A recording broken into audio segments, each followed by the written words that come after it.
मेरा नाम रोहन अग्रवाल है। मैं नागपुर महाराष्ट्र से हूँ। मेरी उम्र 20 और तकरीबन 2 साल पहले मैंने अपनी भारत की यात्रा की शुरुआत की थी।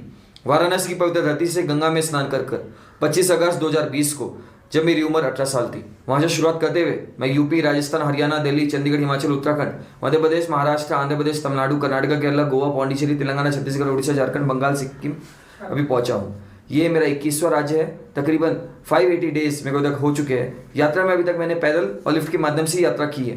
अभी तक मैंने पैदल चलते हुए 10,000 किलोमीटर की यात्रा पूर्ण कर चुकी है और लिफ्ट के माध्यम से 40,000 किलोमीटर की यात्रा कर चुकी है। ये जो मैं यात्रा करता हूँ, इसमें मैं क्यों कर रहा हूँ? इस यात्रा करने का मूल उद्देश्य ये है कि लोगों को प्लास्टिक में समझाने के बारे में।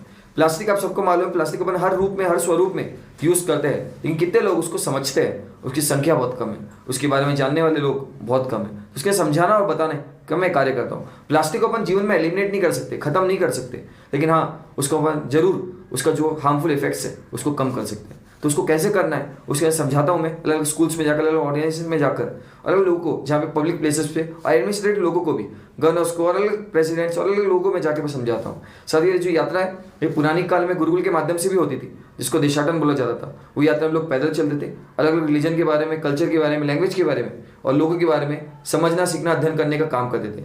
वही यात्रा को मैं दोहरा रहा हूँ। और आगे की जो मेरी यात्रा है वो अरुणाचल, असम, मणिपुर, मिजोरम, त्रिपुरा, नागालैंड और मेघालय करते हुए मैं देश के बाहर भी जाऊंगा। मतलब Myanmar, Thailand, Cambodia, Laos, Vietnam, China, Hong Kong, Macau, Mongolia, Russia और साइबेरिया। साइबेरिया में एक जगह आती है जिसका नाम है ओमियाकॉन, जो कि आप सबको मालूम होगा विश्व की सबसे ठंडी जगह है, जिसका टेम्परेचर एक इंसान के सोच को या उसके विचार को कुल्फी जमाने के लिए भी बहुत होता है। वहाँ पे टेम्परेचर होता है -72। हाँ जी, इस वजह से वो दुनिया का सबसे ठंडा जगह है। और आज तक कोई भारतीय पूरा लैंड बॉर्डर क्रॉस करते हुए इंडिया से साइबेरिया तक, ओमियाकॉम तक, आज तक कोई पहुंच नहीं पाया। अगर मैं पहुंचूंगा ऐसा तरीके से लैंड बॉर्डर क्रॉस करने वाला, संभावित तौर पर मैं पहला भारतीय बनूंगा। और ये कार्य को 3 से 4 साल का समय काल लगेगा। और ये करते हुए जब मैं भारत का तिरंगा फहराऊंगा साइबेरिया में, ओमियाकॉम में, ये पूरे भारतवासियों के लिए एक गर्व का, एक ऑनर का एक समय पल होगा जब भारत का झंडा ओमियाकॉम में, साइबेरिया में फिरेगा। ये जो प्लास्टिक के ऊपर आपने कहा ना, हमारी जो स्टेट है, सबसे पहले तो हम आपका स्वागत करते हैं सिक्किम में। कि अब मैं यही लोगों को समझाने का प्रयास करता हूँ, जिसमें मैं ये नहीं बोलता कि प्लास्टिक को बंद किया जा सकता है। पूरे प्लास्टिक को बंद किया नहीं जा सकता, क्योंकि तकरीबन हर चीज़ में प्लास्टिक है। अभी जो माइक है इसके अंदर भी प्लास्टिक है। ये प्लास्टिक को बंद नहीं किया जा सकता, लेकिन हाँ, अपन ये कर सकते हैं, अपना जो ऑप्शन है, समझ लीजिए प्लास्टिक बॉटल, जैसे कि आपकी सरकार ने बहुत एक अच्छा अनुकूल काम किया है कि जहाँ पे अपना ऑप्शन है, जिसे अपना ऑल्टरनेटिव है, वहाँ पे अपना ऑल्टरनेटिव का यूज़ करें। जहाँ पे ऑल्टरनेटिव नहीं है, चीज़ों को रीयूज़ करें, फिर रिसाइकिल करें। 3 स्टेप होते हैं अगर प्रोसेस को ईजी करना है तो। RRR, रिड्यूस, रीयूज और रिसाइकिल।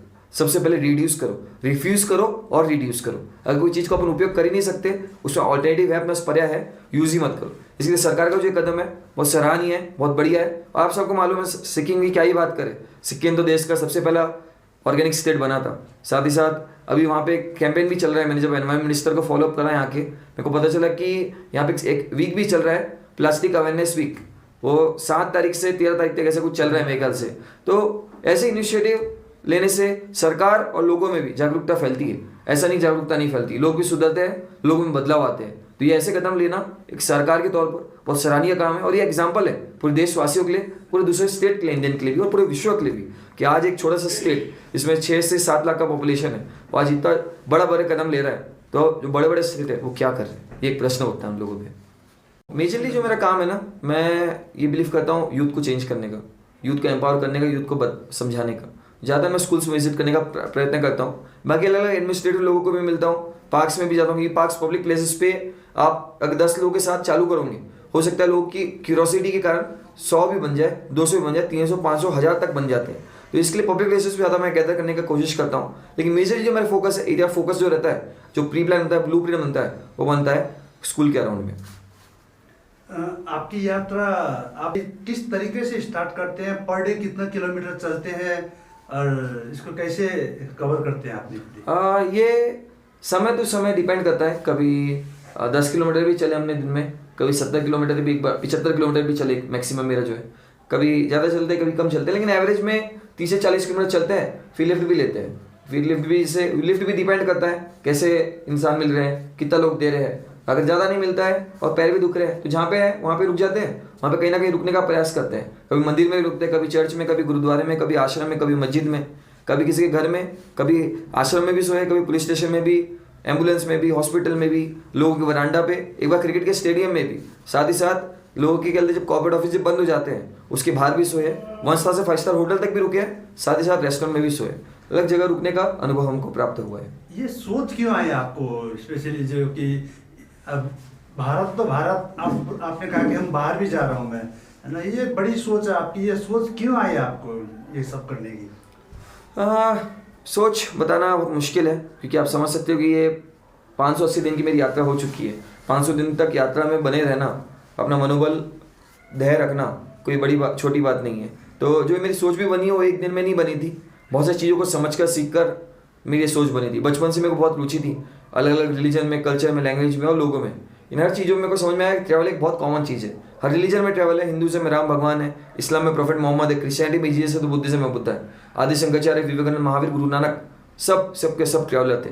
ट्रैवलिंग की जिंदगी का बहुत अहम हिस्सा था। घर के बाहर वरांडा रखने का जो कल्चर है, भारतीय कल्चर है, वो इसलिए बनाया गया था कि कोई भी इंसान आके रुक सकता है, सो सकता है बिना कोई परमिशन के, बेझिझक। भारत की 4 धाम भी इस वजह से बनाए गए थे कि ट्रैवल को प्रमोट करने के लिए। नॉर्थ इंडिया में बद्रीनाथ था, साउथ इंडिया में रामेश्वरम है, वेस्ट इंडिया में द्वारका है, तो ईस्ट इंडिया में पुरी है। सब एक ऐसे तरीके से बनाए गए कि आप भारत को देखिए, भारत को समझिए, भारत को घूमिए, उससे आपका जीवन पर्याप्त, आपका जीवन संपन्न हो जाएगा। इसलिए भी बोला जाता था बचपन में कि भारत की 4 धाम घूमिए।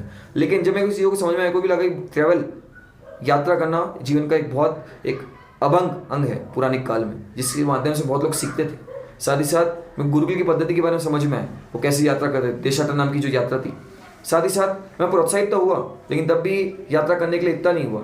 लेकिन तब मेरे को जीवन में एक चीज़ समझ में आई कि प्लास्टिक एक ऐसी चीज़ है जो कि पूरे समाज में हर रूप में, हर स्वरूप में बहुत जानलेवा है, बहुत खतरनाक है, और उसके बारे में कितने लोग जानते हैं मेरे को लगा बहुत गिनती चुनती है। तब मेरे को लगा कि इसके बारे में समझाने के लिए मेरे को निकलना चाहिए, और लोगों को समझाने के लिए भी। और सब ये मेरे को साइबेरिया के बारे में पता चला, जो कि मेरे को पैरों में दिक्कत थी, मेरे नर्व्स में प्रॉब्लम है मेरे को। तब मैं एक TEDx देखा जिसने मेरा एक माइंडसेट चेंज कर दिया।